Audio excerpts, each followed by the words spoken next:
Hello friends, welcome back to my channel SM food blog. আমি আবারও হাজির হয়ে গেছি শুধুমাত্র তোমাদের জন্য দারুণ একটি পটলের রেসিপি নিয়ে। আজকে আমি তোমাদের সঙ্গে পটলের যে রেসিপিটা শেয়ার করতে চলেছি, মাছ, মাংস, ডিম কিছুই লাগবে না ডাইনিং টেবিলেতে। তো আজ আমি বানাতে চলেছি মৌরি পটল রেসিপি। কিভাবে বানাতে হয়, কী কী উপকরণ লাগে, চলো পুরো ভিডিওটা তোমরা দেখতে থাকো। তো মৌরি পটল বানানোর জন্য সবার প্রথমে আমি এখানে 500 গ্রাম পটল নিয়েছি এবং জল দিয়ে পরিষ্কার করে ধুয়ে নিয়েছি। এবার এই পটলগুলোকে বোটাগুলো কেটে দুই ভাগে ভাগ করে নেব। খুব সুন্দরভাবে পটলগুলোকে দুই ভাগে ভাগ করে নিয়েছি। কোনো রকম খোসা না ছাড়িয়ে কিন্তু এই রকমভাবে কেটে নিতে হবে। আর তারই সাথে সাথে নিয়ে নিয়েছি দুটো মিডিয়াম সাইজ আলু, আর আলুগুলোকে লম্বা করে কেটে নিয়েছি, বেশ বড় বড় সাইজ করে নিয়েছি। এবারে আলুর টুকরোগুলোকে সাইডে রেখে দিলাম। এখানে একটা থালা নিয়ে নিলাম। এবার এই পটলের টুকরোগুলোকে আমি এই থালার মধ্যে ঢেলে নিলাম। এবার দিয়ে দিচ্ছি এই পটলের মধ্যে 1 টিস্পুন পরিমাণ লবণ, আর দিয়ে দিচ্ছি 1 টিস্পুন পরিমাণ হলুদ গুঁড়ো। ভালো মতো হলুদ ও লবণটাকে মাখিয়ে নেব আর ম্যারিনেট করতে দেব 3 থেকে 4 মিনিট। এদিকে পটলগুলো ম্যারিনেট হতে থাকুক, আমি এখানে গ্যাসটাকে অন করে নিলাম এবং ওভেনের ওপর কড়াইটা বসিয়ে দিলাম। এবার একটা ভাজা মশলা তৈরি করে নেব। তো তার জন্য সবার প্রথমে 2 টিস্পুন মৌরি দিয়ে দিলাম, আর দিয়ে দিচ্ছি 4টে এলাচ ফল, একটা দারচিনি আর 4টে লবঙ্গ। একসঙ্গে ভালো মতো দিয়ে 30 সেকেন্ড সময় দিয়ে ভালো মতো নাড়াচাড়া করে নেব। ভালো মতো ভাজা মশলাটাকে ভেজে নিয়েছি। এবার গ্যাসটাকে অফ করে দিয়ে আমি নামিয়ে নিচ্ছি মশলাটাকে এবং একটা বাটির মধ্যে ঠান্ডা করতে দিলাম বেশ কিছুক্ষণ সময়ের জন্য। আরও একটা মশলা তৈরি করে নেব। তো তার জন্য বেশ কয়েক টুকরো আদা নিয়ে নিয়েছি, আর নিয়েছি বেশ অনেকগুলো পরিমাণ কাঁচা লঙ্কা। একসঙ্গে ভালো মতো শিলনোড়াতে বেটে নেব। এখানে ভাজা মশলাটাকে খুব সুন্দরভাবে বেটে গুঁড়ো করে নিয়েছি, আর তারই সাথে সাথে এখানে কাঁচা মশলাটাও কিন্তু খুব সুন্দরভাবে বেটে নিয়েছি। শিলনোড়াতে মশলা বেটে যদি রান্না করা হয় তাহলে রান্নার স্বাদ কিন্তু আরও স্বাদে গুণে ভরপুর হয়ে ওঠে। তো এখন এই কাঁচা মশলাটার মধ্যে দিয়ে দিচ্ছি 1 টিস্পুন পরিমাণ হলুদ গুঁড়ো, আর দিয়ে দিচ্ছি 1 টিস্পুন পরিমাণ লবণ, দিয়ে দিচ্ছি 1 টিস্পুন পরিমাণ ধনে গুঁড়ো, আর দিয়ে দিচ্ছি 1 টিস্পুন পরিমাণ রেড চিলি পাউডার। এবার দিয়ে দিচ্ছি ওই যে মশলা বাটার জলটা রেখেছিলাম, সেই জলটা আমি দিয়ে দিলাম এই মশলাগুলোর মধ্যে। এবারে একটা চামচের সাহায্যে খুব সুন্দরভাবে কিন্তু মশলাগুলোকে ভালো মতো মাখিয়ে নেব এবং ম্যারিনেট করতে দেব 5 থেকে 6 মিনিট সময়ের জন্য। তো তার জন্য আমি আলাদাভাবে সাইডে রেখে দিলাম। এদিকে আবারও গ্যাসটা অন করে নিলাম এবং কড়াইটা ওভেনের ওপর আবারও বসিয়ে দিলাম।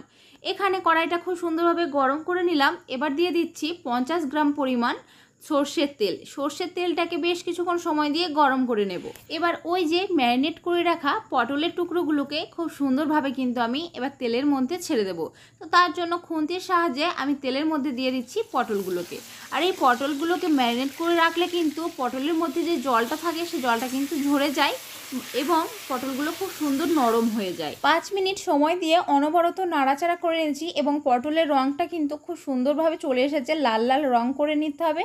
এবারে আমি খুব সুন্দরভাবে ভাজা ভাজা করে নেওয়ার পরে তেলটাকে খুব সুন্দরভাবে ঝরিয়ে নিলাম এবং একটা প্লেটের মধ্যে খুব সুন্দরভাবে আমি কিন্তু রেখে দিচ্ছি। দেখতে পাচ্ছ কতটা সুন্দর লাগছে দেখতে। দেখো পটলগুলো, সব পটলগুলোকে ভেজে নিয়েছি। এবার দিয়ে দিচ্ছি ওই যে কেটে রাখা আলুর টুকরোগুলো। আলুর টুকরোগুলোকে খুব সুন্দরভাবে আমি কিন্তু ভেজে নেব লাল লাল করে। তো এখন আমি তার জন্য দিয়ে দিলাম এবং বেশ কিছুক্ষণ সময় দিয়ে অনবরত নাড়াচাড়া করে নিয়ে ভেজে নেব। আলু ও পটলগুলোকে খুব সুন্দরভাবে ভেজে নিয়েছি। এবার দিয়ে দিচ্ছি ওই যে তেলের মধ্যে একটা তেজপাতা, আর দিয়ে দিচ্ছি ওই যে মশলাটা ভেজে রেখেছিলাম মৌরির, সেই মশলাটা 1 চামচ পরিমাণ দিলাম, আর দিয়ে দিচ্ছি ওই যে ম্যারিনেট করে রাখা কাঁচা মশলাটা, সেই মশলাটাকে আমি দিয়ে দিলাম। এবারে 4 মিনিট সময় দিয়ে অনবরত নাড়াচাড়া করে নিতে হবে এবং মশলাটাকে খুব সুন্দরভাবে কষিয়ে নিতে হবে। বেশ কিছুক্ষণ কষানোর পর আমি দিয়ে দিলাম 1 টিস্পুন চিনি। চিনিটা দিয়ে আরও একবার ভালো মতো কষিয়ে নিচ্ছি। দেখতে পাচ্ছ মশলা থেকে তেল ছাড়া রিলিজ হয়ে গেছে। এবারে আমি এই মশলার মধ্যে দিয়ে দিচ্ছি ওই যে ভেজে রাখা আলুর টুকরোগুলো। আলুর টুকরোগুলোকে দিয়ে বেশ কিছুক্ষণ সময় দিয়ে আমি আবারও কষিয়ে নিচ্ছি। আলু দিয়ে মশলাটাকে খুব সুন্দরভাবে কষিয়ে নিয়েছি। এবার দিয়ে দিলাম পরিমাণ মতো জল। এখানে জলটা একটু বেশি পরিমাণ লাগবে, কারণ আমি মৌরি পটলের ঝোলঝোলভাবেই বানাচ্ছি। তো সেই কারণে ঝোলটা ফুটতে দিলাম, ভালো মতো ঢাকা দিয়ে দিলাম আলুগুলো সিদ্ধ হওয়ার জন্য। 2 মিনিট হয়ে গেছে, ঢাকনাটা আমি এখন তুলে নিচ্ছি। দেখতে পাচ্ছ বন্ধুরা খুব সুন্দরভাবে ফুটে উঠেছে, প্রায় আলুগুলো সিদ্ধ হয়ে এসেছে। আমি অল্প দেখে নিই যে কতটা সিদ্ধ হয়েছে, এখনও সিদ্ধ হতে বাকি রয়ে গেছে। তো তার জন্য আমি ভেজে রাখা যে পটলগুলো ছিল সেই পটলগুলো আমি খুব সুন্দরভাবে দিয়ে দিলাম এবং ভালো মতো নাড়াচাড়া করে নিয়ে আরও একবার ঢাকা দিয়ে দিলাম পটলগুলো এবং আলুগুলো ভালো মতো সিদ্ধ হয়ে যাওয়ার জন্য। 3 মিনিট হয়ে গেছে, ঢাকনাটা আমি এখন তুলে নিচ্ছি। তো বন্ধুরা, তোমরা দেখতে পাচ্ছ প্রায় কিন্তু রান্নাটা হয়ে এসেছে। এবারে আমি একটা হাতার সাহায্যে আলাদা একটা গ্যাসের ওভেনে বসিয়ে দিলাম 1 চামচ পরিমাণ ঘি।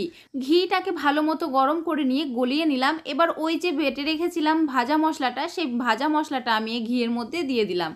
আবারও খুব সুন্দরভাবে ঘিয়ের মধ্যে মশলাটাকে দিয়ে ভেজে নিলাম। এবারে তোমাদের বলে দিই, গ্যাসের ফ্লেমটাকে লোতে রেখে 1 মিনিট সময় দিয়ে ভালো মতো কিন্তু ভেজে নিতে হবে। এবারে এই ভাজা মশলাটা আমি কিন্তু এই পটলের মধ্যে ছুঁক পেরে নেব। তো সেই কারণে আমি দিয়ে দিচ্ছি, এই পটলের মধ্যে ছুঁক পেরে দিলাম। খুব সুন্দরভাবে পটলের মধ্যে মৌরির মশলাটাকে দিয়ে দিলাম। এবারে একটু নাড়াচাড়া করে নিয়ে আমি ঢাকা দিয়ে দেব এবং 1 মিনিট সময় দিয়ে ফুটিয়ে নেব। 1 মিনিট হয়ে গেছে, ঢাকনাটাকে তুলে নিলাম। এবারে একটু দেখে নিই যে কতটা সুন্দর হয়েছে দেখতে। এত সুন্দর একটা সেন্ট উঠে আসলো ঢাকনাটা তুলতেই, কি যে বলবো তোমাদের। তো এখন গ্যাসটাকে অফ করে দিয়ে আমি নামিয়ে নিচ্ছি একটা গামলার মধ্যে মৌরি পটল। এই দারুণ স্বাদের লোভনীয় রান্না থাকলে কিন্তু খেতে জাস্ট ফাটাফাটি লাগে। এই মৌরি পটলের রেসিপিটা ভাত ও রুটির সঙ্গে জমিয়ে খেতে পারবে তোমরা। তো বন্ধুরা, আমার আজকের এই মৌরি পটল রেসিপিটা তোমাদের কেমন লেগেছে? আশা করছি তোমাদের ভীষণ ভালো লেগেছে। আর এই রকম নতুন নতুন যদি ভিডিও তোমরা পেতে চাও তাহলে আমার চ্যানেলটিকে অবশ্যই করে লাইক, শেয়ার, কমেন্ট করবে আর সাবস্ক্রাইব করতে কিন্তু একদমই ভুলবে না। পাশে থাকা bell icon notification all mode করে রাখবে, তাহলে সবার প্রথমে তোমাদের কাছে আমার ভিডিওগুলো পৌঁছে যাবে। আজকের মতো টাটা বন্ধুরা, ভালো থাকবে এবং সুস্থ থাকবে। দেখা হচ্ছে তোমাদের সাথে নতুন নতুন কিছু রেসিপি নিয়ে।